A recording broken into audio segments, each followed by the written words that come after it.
आता आपण बघा, आपण सगळ्या या बाबतीमध्ये सगळ्या चौकशा करतोय, तपासण्या करतोय, सगळ्यांचे कागदपत्र तपासतोय, यातून कुणबींची नोंद कुठे आपण ते तपासतोय, त्यातून मोठी संख्या पुढे आलेली आहे, त्याचा प्रश्न संपलेला आहे. पण आम्हाला याच्या पुढे जाऊन आम्हाला संपूर्ण समाजाला आरक्षण द्यायचं आहे. म्हणून क्युरेटिव्ह पिटिशनच्या माध्यमातून जे देवेंद्रजीचं सरकार असताना, देवेंद्रजी मुख्यमंत्री असताना जे दिलं गेलेलं होतं ते पुन्हा आम्हाला त्या ठिकाणी टिकवायचं आहे, ते पुन्हा आम्हाला त्यातून आरक्षण आम्हाला द्यायचं आहे. आणि म्हणून क्युरेटिव्ह पिटिशन करून आता वेगळा बेंचच्या ठिकाणी बसेल, मागच्या वेळेला काही चुक्या झालेल्या आहेत किंवा काही कमी राहिलेल्या आहेत की दाखवता आल्या नाही आम्हाला कोर्टामध्ये, त्यातून काहीतरी कोर्टात म्हणजे गैरसमज असतील ते आम्हाला पूर्ण करायचे आहेत आणि त्यातून ते आरक्षण आम्हाला सगळ्या समाजासाठी आम्हाला त्या ठिकाणी घ्यायचं आहे. दुसरं ऑप्शन मी तुम्हाला सांगितलं की बॅकवर्ड कमिशन आम्ही नेमलेला आहे. हा समाज, याच्यामध्ये डबेवाले पण आहेत, ऊस तोड कामगार पण आहेत, घरकाम करणाऱ्या आमच्या महिला पण आहेत, मजूर पण आहेत, अनेक लोक आहेत. एवढ्या आत्महत्या राज्यामध्ये या ठिकाणी होत आहेत समाजामध्ये. निश्चित समाजामध्ये आर्थिकदृष्ट्या, शैक्षणिकदृष्ट्या, सामाजिकदृष्ट्या मागासलेपणा आहे. पण मागच्या वेळी ते मांडताना सुप्रीम कोर्टामध्ये त्यावेळेचे तज्ज्ञ कमी पडले, सरकार कमी पडलं, मला त्यात राजकारण करायचं नाहीये. पण मला वाटतं की यावेळेला आम्हाला हे सगळं दाखवून द्यायचं आहे आणि म्हणून आम्ही मागासवर्ग आयोगाची स्थापना केलेली आहे आणि त्या माध्यमातून निश्चित त्यालाही मोठं यश आपल्याला मिळेल. सर, शुरुआत में आपकी 15 दिन कहा था 15 दिन के अंदर आरक्षण देंगे, लेकिन 40 दिन दिए गए थे, लेकिन 40 दिन बीत जाते हैं और फिर डेट एक्सटेंड करके दी जाती है, लेकिन अब तक के बिना। मैंने बार बार यही कहा है, ये टेक्निकल इश्यू है. ऐसे नहीं कि सरकार ने 4 लाइन लिख के दे दिया कि चलो आपको आरक्षण दे दिया और वो मिल गया, ऐसे होने वाला है क्या? नहीं तो फिर 30-40 साल से क्यों इसके ऊपर हम लोग कोर्ट में झगड़ते थे?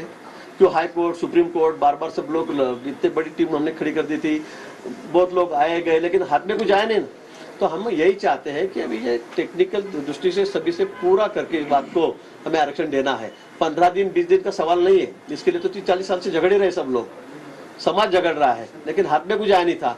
अभी मुझे ऐसे लगता है कि सरकार बहुत इस विषय पर गंभीर है. लास्ट टाइम भी देवेंद्र जी ने भी गंभीरता से इसको दिया था. बैड लक, अभी बार बार मुझे वही दोहराना पड़ रहा है कि हमें वो मिला नहीं, हम लोग टिका नहीं सके, हमारी सरकार उस वक्त की.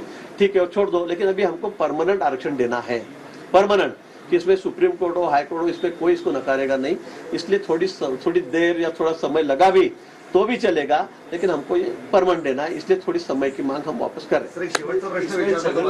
छगन भुजबल जी का जो मामला चल रहा वो बार बार ओबीसी के मामले को उठा रहे हैं, तो इस मामले पे आपकी क्या भूमिका है? नहीं, ठीक है, ओबीसी की मांग है, ओबीसी का मामला है, तो ओबीसी है, ओबीसी के नेतृत्व कई सालों से कर रहे हैं, उनके ओबीसी के नेता है और उनकी बात रखेंगे, कहेंगे. लेकिन मुझे ऐसे लगता है कि बहुत जहाँ तक टूटेगा इतना भी नहीं खींचना चाहिए. दोनों तरफ से मैं बोल रहा हूँ, बात से बात बढ़ती है, फिर जो आजकल जो बातें हो रही है उसका भी समर्थन हम भी नहीं करेंगे, कोई नहीं कर रहा है. लेकिन मैंने जरंगी पार्टी से भी कहा है, भुजबल साहब से भी हम कहेंगे कि भाई आप समाज को आरक्षण देना है. हमने ये भी बार बार कहा है कि ओबीसी के आरक्षण को धक्का न लगते हुए, ओबीसी का कोई आरक्षण, देखो शिंदे साहब ने भी ये कहा है, इसमें देवेंद्र जी ने भी बार बार ये कहा है और अजित दादा ने भी कहा है कि ओबीसी के आरक्षण को हम कोई धक्का नहीं पहुंचाते हुए, कुणबी समाज है, हमारा मराठा समाज है, उनको हम आरक्षण देंगे. अभी इसलिए मुझे ऐसा लगता है कि सबने संयम रखना चाहिए.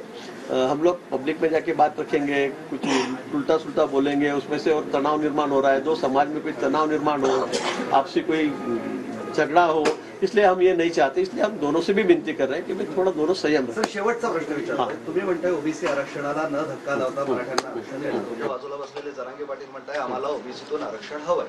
हे दोन्ही वेगवेगळ्या टोकाच्या भूमिका आहेत. नाही, आमची ही भूमिकाच नाहीये की ओबीसीचं आरक्षण काढावं आणि मराठा समाज द्यावं. त्यांची मला वाटतं तीच भूमिका आहे की ओबीसीचं आरक्षण काढा आणि आम्हाला द्या.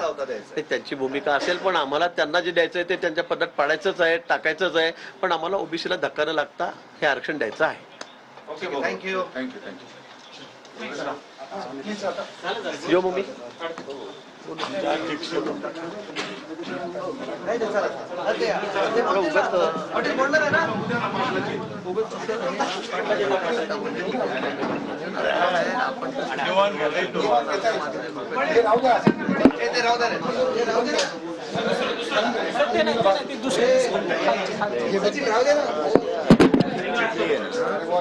असं होणार नाही, लिखित आहे ना त्यानुसार